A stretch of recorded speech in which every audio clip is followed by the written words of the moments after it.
right, welcome to another episode of Piecing It Together, the podcast where we take a look at a new movie and try to figure out what movies might have inspired it.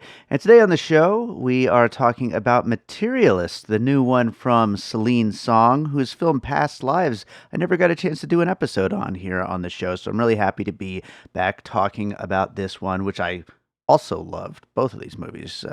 Celine Song. Great filmmaker. I'm always excited to see what she's got coming next. But we got a great conversation coming up. Jennifer Howell from Every Rom-Com is with me to talk about this one. She called dibs on this many, many months ago, and so happy to have her back on the show to get to talk about this one. So that's coming up here in a second. Before we get to it, I do want to remind you, as always, to make sure you are subscribed to Piecing It Together wherever you listen to podcasts. That is Apple Podcasts, Good Pods, Spotify, Pocket Casts, wherever it is that you listen, make sure you are subscribed because we've got a lot of episodes on the way. And with that said, let's get to our conversation about Materialists. All right, Jennifer Howell's back with us. We're going to talk Materialists. How's it going, Jennifer? It's going well. I'm really excited to talk about this. I think you remember, like, as soon as the trailer came out for this movie, I was like bugging you about this movie. So yeah, yeah, this is the one we gotta get back on the pod and do this one. And I don't blame you. I mean, it was a good trailer, and of course, following up Past Lives. I mean, we were all interested. We're going to get into puzzle pieces, but I think we'll also get into a lot of, shall we say, discourse, because everybody is talking about this movie right now. And I don't know. I saw this for everybody listening, a little inside baseball. I saw this like 3 hours ago, so it's still marinating for me, but I really like this movie, and I know you did too, right? Yeah, I did. I definitely did. I didn't like it as much as Past Lives, but that's more because for me, Past Lives was one of those like perfect movies. So it's hard to beat a perfect movie.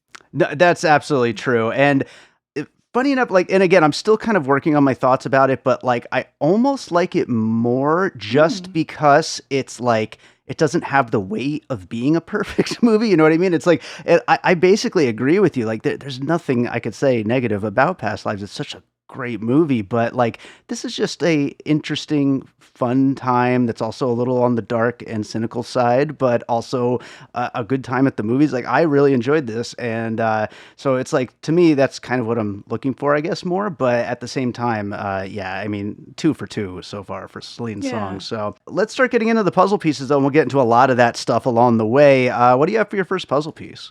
Oh wow, I get to go first again. This is so exciting. Yeah. So they are made into movies too, so I don't think this is cheating. My first puzzle piece would just be the works of Jane Austen, kind of in totality, because Jane Austen was really one of the first cultural figures to deal with what you do about the necessity to have money and also have love at the same time. And a lot of the discourse, especially over on TikTok right now, is dealing with, oh, Jane Austen wouldn't like this movie, or Jane Austen would like this movie. I come down in favor of Jane Austen would like this movie. I don't know. Are we spoiling things? Spoil away. Yes. We assume that everybody has seen the movie. So yeah. So yeah, in this case, over on TikTok, they're calling this movie "broke guy propaganda" or "broke man propaganda," and they're saying that they're so disappointed in this movie because why shouldn't she just end up with the rich guy, or why shouldn't she just be on her own? And for me, and some of them are saying Jane Austen would hate this movie, or if you like Jane Austen, you shouldn't see this. And I'm like, just the opposite. Like, Jane Austen was writing in a time when women didn't have the ability to make a living, when getting married was a very serious choice in terms of how you're going to live your life. And yet all of her heroines held out for love, like across the board, every single movie. Pride and Prejudice, Elizabeth Bennet turns down 2 marriage proposals that would have like put her in a better position before she chooses one for love. Persuasion's all about how the heroine should have married this guy back when he didn't have money because she loved him. And will she get another chance?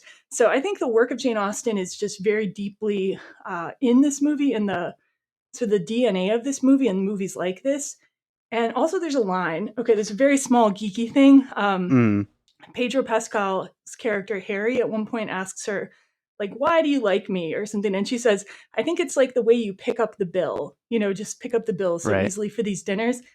Totally reminded me of Jane asks Elizabeth in Pride and Prejudice, when did you first realize you loved Mr. Darcy? And she says, It has been coming on so gradually that I hardly know when it began, but I believe I must date it from my first seeing his beautiful grounds in Pemberley. So it's basically saying she knew it's a joke because she loves him for himself, but Jane Austen's kind of making this arch joke, Sure. showing that like the house didn't hurt. Yeah. These monetary things are good too. So I think, yeah, Celine Song is dealing with the same kind of issues today that Jane Austen was dealing with in the Regency period. Sorry if I went on like a rant, but like No, I'm glad because that's the thing. I mean, that is, you said the DNA. I mean, that is the DNA of the genre, really. And like, so I'm glad that you're bringing it up because it's important to be a part of this conversation. And I'm maybe not as well versed in a lot of Jane Austen. I've certainly seen some of it, but not with a lot of the ins and outs. And so I'm glad you're the one who's bringing this up here. And it's definitely an important one. And I think when we all heard that she was following up past lives with what was being called a rom-com, it was kind of like there's got to be something more to it. She can't be just doing a traditional rom-com. But I feel like what we got, it is and it isn't at the same time. And so I think even just playing with the form is something that you kind of have to know, all of the yeah. aspects of the genre in order to do that, which will come up in my first puzzle piece. But before I get to that, though, I do want to say you bringing up TikTok and that they wanted her to go with the rich guy. Or to Um, be alone. Yeah. or to be that's terrifying because when you think of TikTok, you usually think that that's the the younger generation and that's where their values are. Like, I mean, it's not it's, everyone, but it's like rife over there. It is ugh. rife. Like you go out, like you're more likely to see somebody like criticizing the movie than you are. And I'll get to another puzzle piece later that will, unless you get to it first. Yeah, Okay, that all talks right. about Well, that a little more. that is wild. But I will go for my first one, and I wouldn't be me if I didn't kick it off with this. I'm going to go with David Wayne's takedown of rom coms. They Came Together, Huh? which is just a really fun movie starring Paul Rudd and Amy Poehler, and it plays on every one of the rom com tropes and just flips them upside down in a very spoof movie way. This, of course, is not a spoof movie, but it does come from a place of, again, like I was just saying with your Jane Austen piece, like knowing the genre inside and out. You can't play with it in this way. You can't turn it inside out and do something different with it if you don't love the genre. And I think that really comes through. I mean, David Wayne and The State and Hot American Summer, all that kind of stuff definitely has like a very like sharp sense of humor and all that kind of stuff. But at the same time, you could tell in this movie that they love rom-coms. They Yeah. love, I mean, maybe some of these will come up, but like all of the Harry Met Sally's and the just all of the classics, like they're super into them, and so they're coming from such a loving place. And I feel like anything that Celine Song is doing to kind of play with the genre and the format definitely comes from that same place. And I will add on a bonus puzzle piece here in that same realm of comedians. Michael Showalter's The Baxter, which Pedro Pascal is the Baxter here, of course. And again, though, regardless of like the story itself or anything like that, comes from such a place of loving the genre. And New York is its own character and all that kind of stuff. Like it's all in there and perfectly plays off it all. Yeah, no, that's I wouldn't have thought of that one, but I think that is a good one. Yeah. And I'm sort of like searching around and deciding which one I want to deploy next now, actually. I'm curious Um, where it's gonna go. well, okay, we're talking about the TikTok discourse and everything, and I think one of the things that's caused so much discourse about this movie is the trailer, right? The trailer was kind of marketing this both as your traditional rom-com, and it was also marketing it as, oh, look at how wealthy and extravagant Pedro Pascal, Harry's surroundings are, and Sure. look at how, elegant and don't you want this? And so for me, this brought to mind the sort of a mini genre of kind of like wealth porn Mm. romances. Like, okay, that's what I'm calling them. Like, you got Crazy Rich Asians, 50 Uh Shades huh. of Grey. 50 Shades of Grey, of course, Dakota Johnson was in, right? So I Yep. think there's a certain element of audience expectation going into this, like that they wanted to see a woman receive all this wealth and all this luxury. And she does for part of the movie. Like, there's definitely an opulence to the way Harry's environment is filmed, the apartment is filmed, and everything like that. And that was giving people a little bit of that fantasy. But Sure. then I think some of the audience reaction comes from, oh, the fantasy was just stripped away. And I thought I was going in for this kind of thing. And now I'm getting this kind of thing instead. So, Interesting. So and this maybe has to do with a lot of why I like the movie, because some people maybe saw it and saw it being stripped away, whereas I never thought that that fit through the whole movie, like through the whole time that she is with Pedro Pascal's character, and so like to me it made sense that she moves on from that was all just kind of Yeah. a phase, a thing to try out. But I had Crazy Rich Asians on my list, which is, I mean, yeah, it's just pure over the top spectacle wealthiness, just and choosing between that and something else, something that is more pure and more Yeah. more actually for love and all that. So yeah, definitely I was thinking about that as well. 50 Shades of Grey, I hadn't thought of, although that is really funny because I mean obviously with Dakota Johnson that definitely that should be in here as well. But yeah, and I really like Dakota Johnson. Like I've been talking about this Yeah. with other people as well. Like I think she's just got a really interesting point of view. It'll come up in another piece later, but I think she's a really interesting actress. But I'm gonna jump to this one. Might seem like a bit of a stretch, but I was thinking about this during the movie. I was thinking of Boiler Room, the 2000 Oh, I haven't thriller with seen it. Giovanni Ribisi. Have you seen that? No, I haven't seen that one, so I'm Okay. all ears. All right, so this is a movie about a guy who kind of gets swept up in a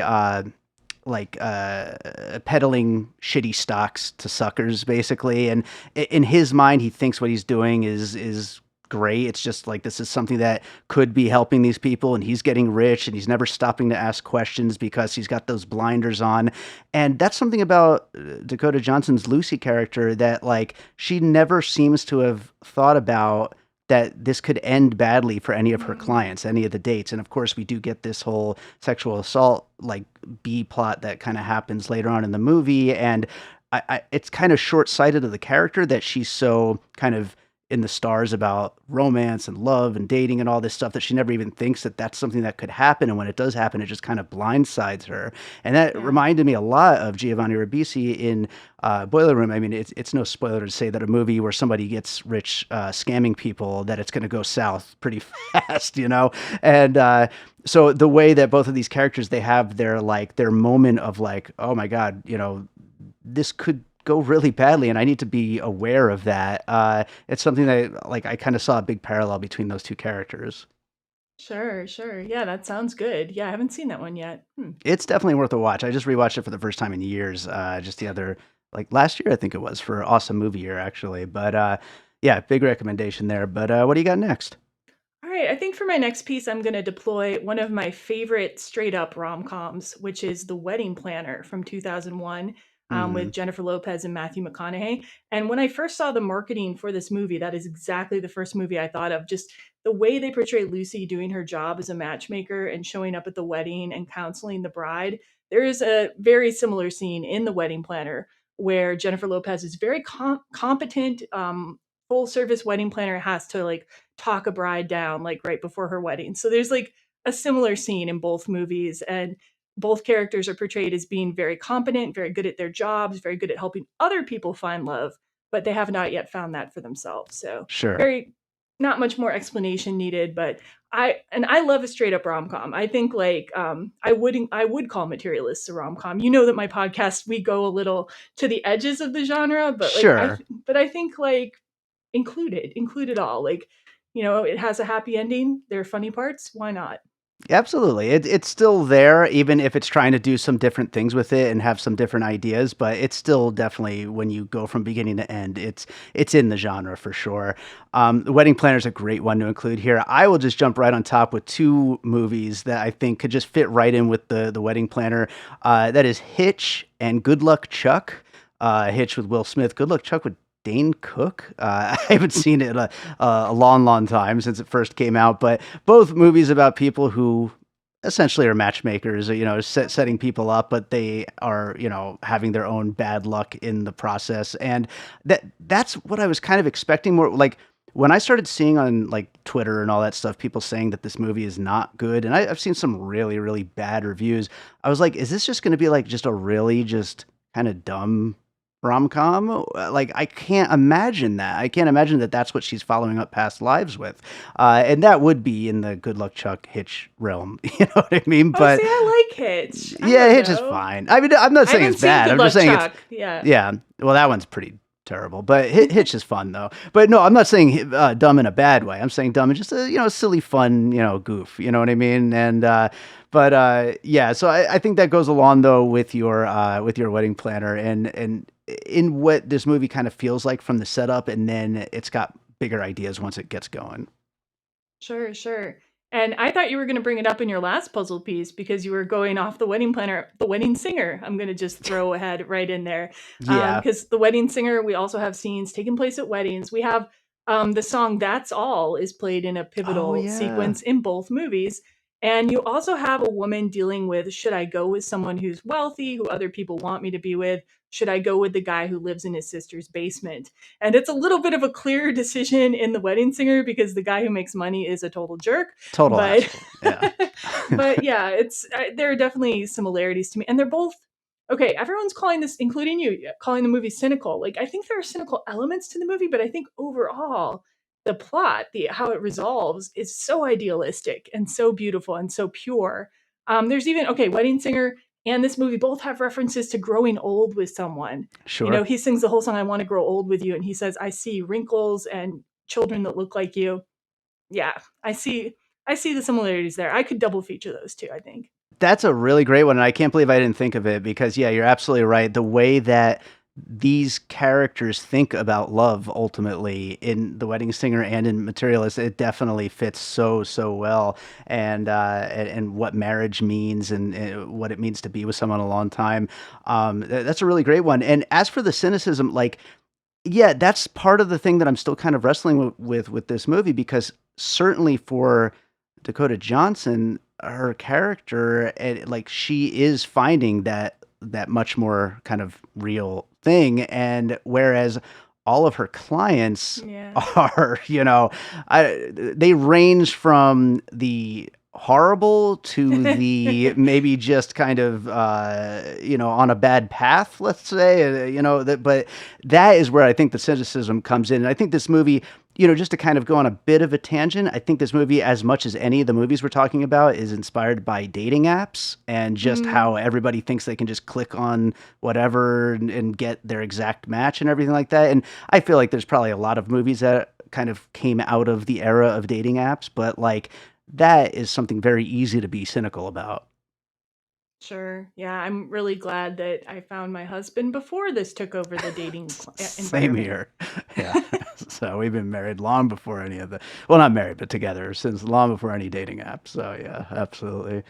So well, you just did Wedding Singer. So I'll throw in Manhattan. Let's Okay. get some Woody Allen in here. I think that there's a lot of Woody Allen feel to this. I think you could go with any, classic Woody Allen, like Manhattan, especially, as far as the love triangle thing and people obsessed with status and society and just all the crap that goes along with it and trying to decide between that and actual love.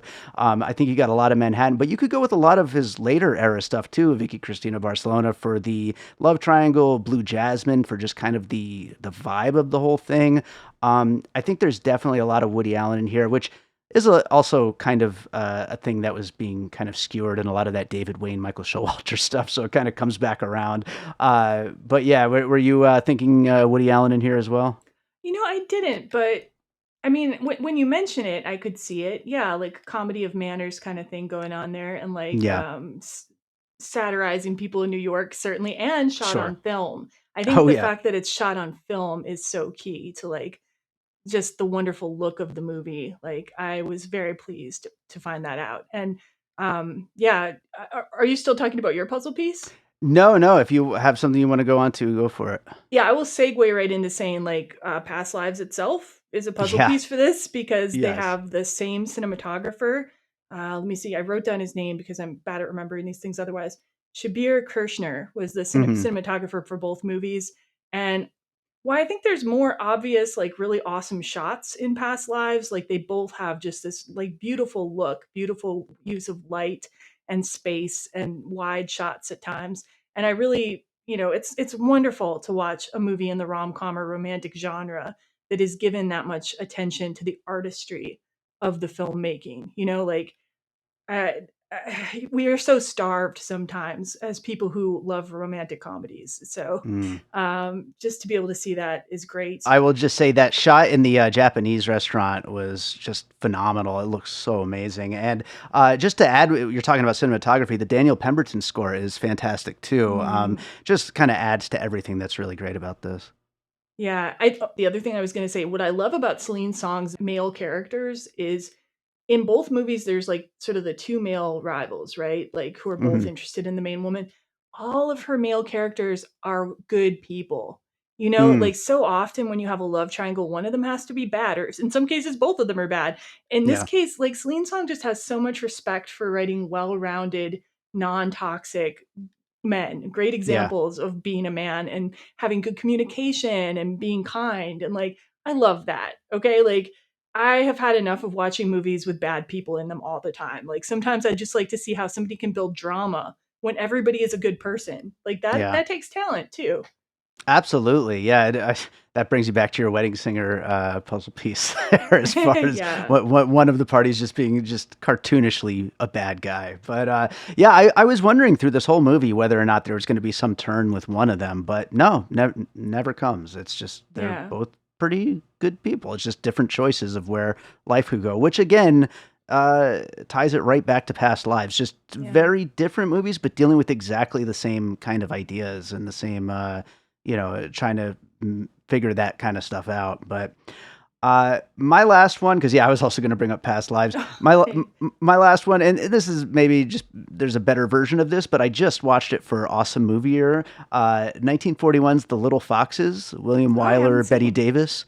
Okay, it's a very different movie, but it is about two brothers and a sister, and they're just so obsessed with just being and staying rich, and everything is about fixation on wealth and Mm. specific things and like that. And again, we're talking about how the main three characters don't necessarily have that, but a lot of the people that this movie is kind of shining a light on, they are all just so just obsessed with that stuff. And Dakota Johnson's character, to a degree, is as well, because I mean, she does have some pretty big moments where she's kind of like reckoning with her own issues of that's just been something she's fixated on all her life, is money and wanting somebody who's rich. And granted, by the end we get to a much better conclusion for her, but it reminded me a lot of Betty Davis, and just how driven she is for money, and how that's just like the ultimate status of everything. And again, to Dakota Johnson as an actress, I mean,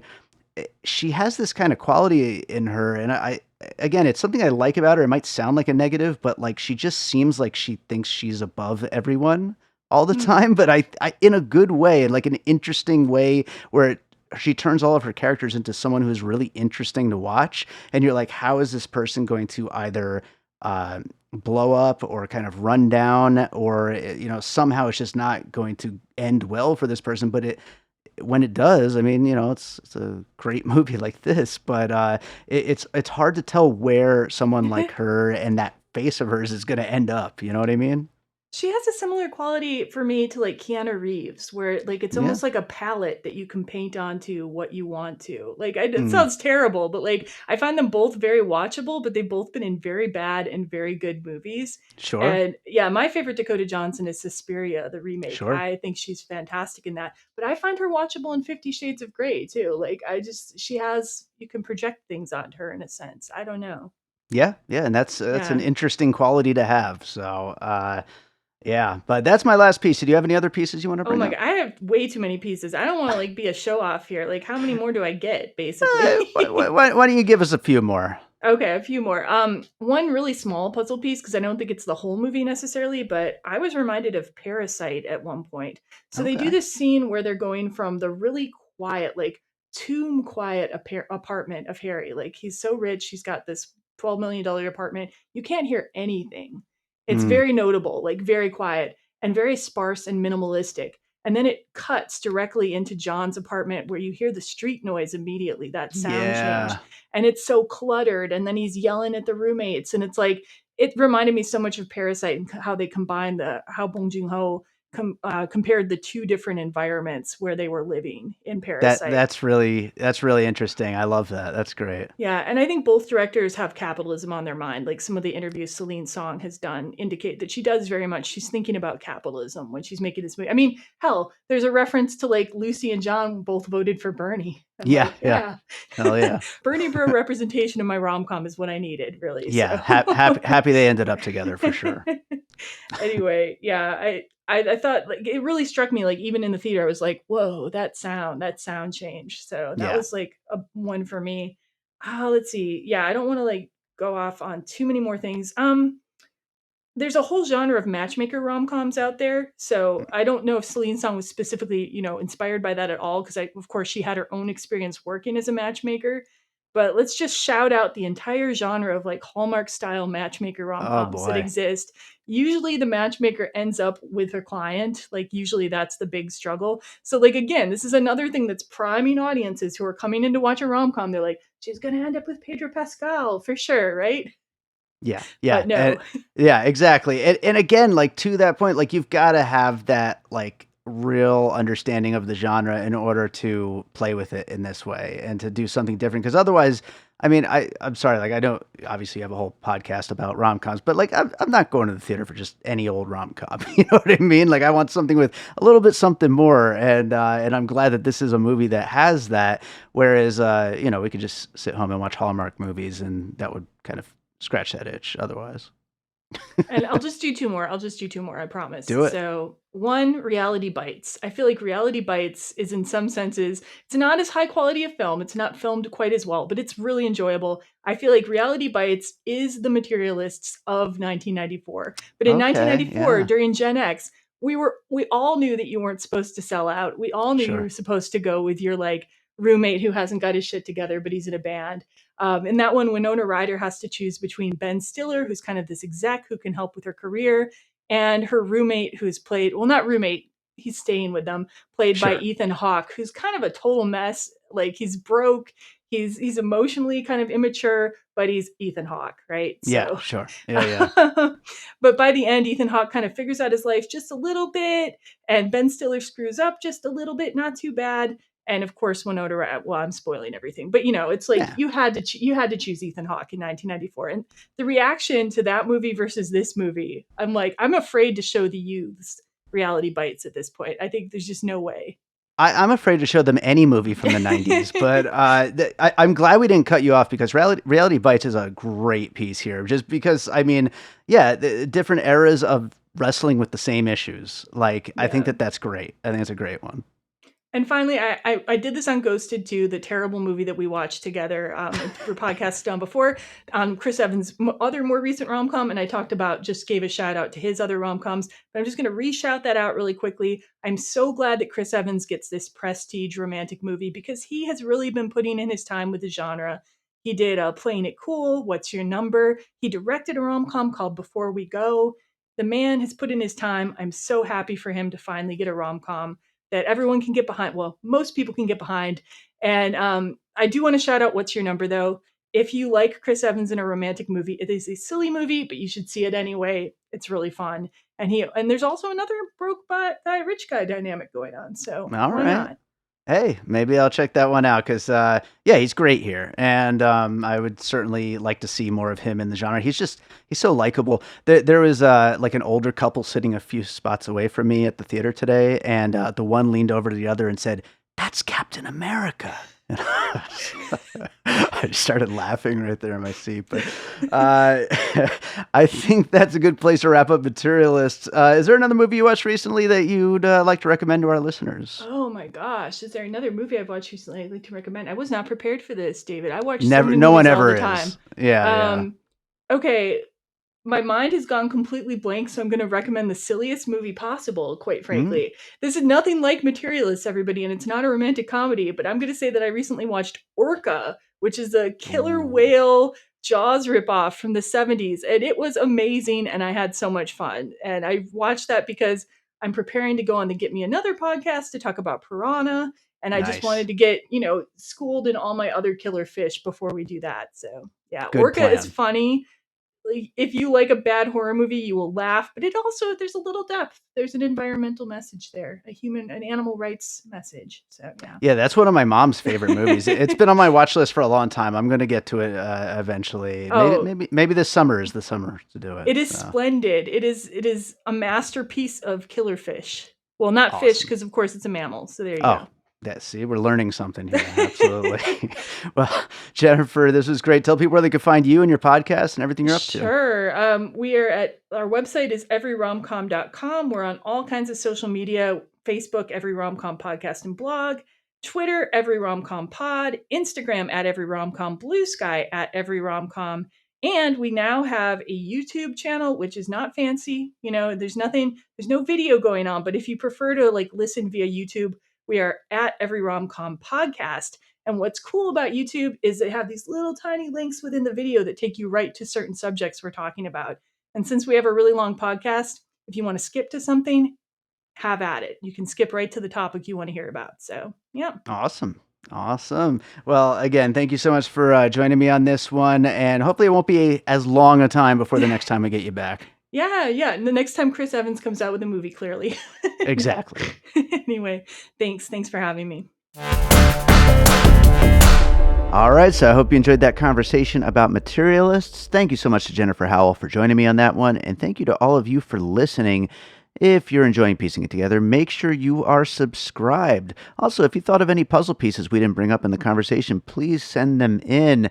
We were just talking over messaging after we recorded about the whole kind of wraparound story with the the cave people that are in love. If you think of a puzzle piece where they're kind of using, a flashback to millions of years ago or whatever for, to kind of wrap up the themes of the movie, I'm sure there is some puzzle piece we could have brought up for that. Whatever, any puzzle pieces you think of, send them in. I'll read them on the next trailers episode. And plus, I just love hearing from the listeners. So do get in touch. You can find me on social media at Piecing Pod. You could join our Facebook group, Popcorn and Puzzle Pieces, where we continue the conversation about all the movies we talk about here on the show. And, of course, check out piecingpod.com for all of the updates about our live shows. Contact me on there and everything else that we got going on. So, with that said, we're going to close this out with a piece of music like I always do. And while I'm sure I've got some piece of music from one of my albums of instrumental music that is, good and romantic or something like that, instead, I've got another The Pup Pups album, my comedy group with my dog and cats. The Pup Pups is on their 5th album about to come out. This one is a quote-unquote solo album from my dog Harvey. It's also a duet because I sing on a bunch of the songs as well. He sings on the rest. That's right, he sings on the rest. But I'm going to play a song off that one because it's a fun duet. Oh, look, the Pup Pups are being bad right now. It's a fun duet between me and Harvey about us stuck apart but thinking about one another, and so I feel like this fits kind of well here with Materialists. So this is a preview of the new The Pup Pups album, Chords and The Pooch, which will be out within about a month. I'm going to be announcing all of the pre-order and all that kind of stuff very, very soon.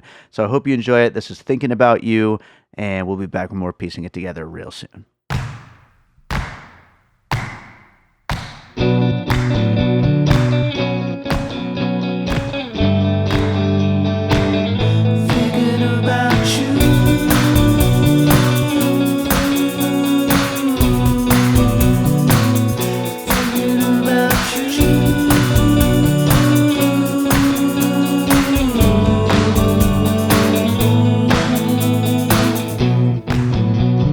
Hanging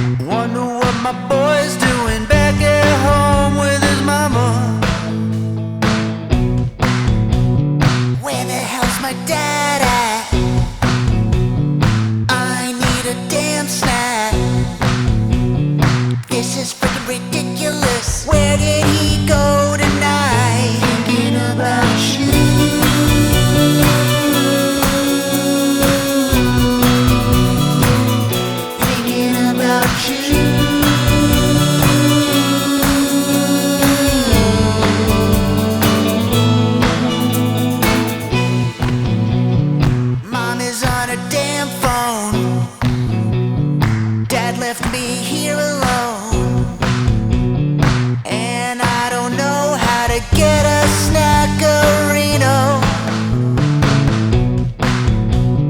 I just wanna be there. Don't really wanna be here. I just wanna go home and see my little guy. Thinking about you.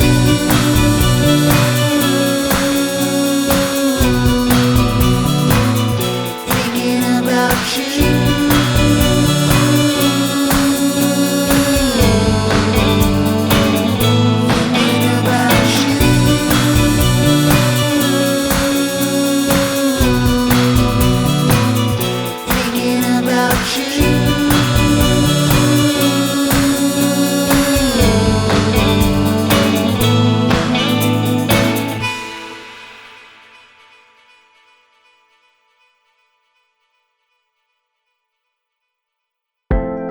An All Points West production, produced by David Rosen in Las Vegas.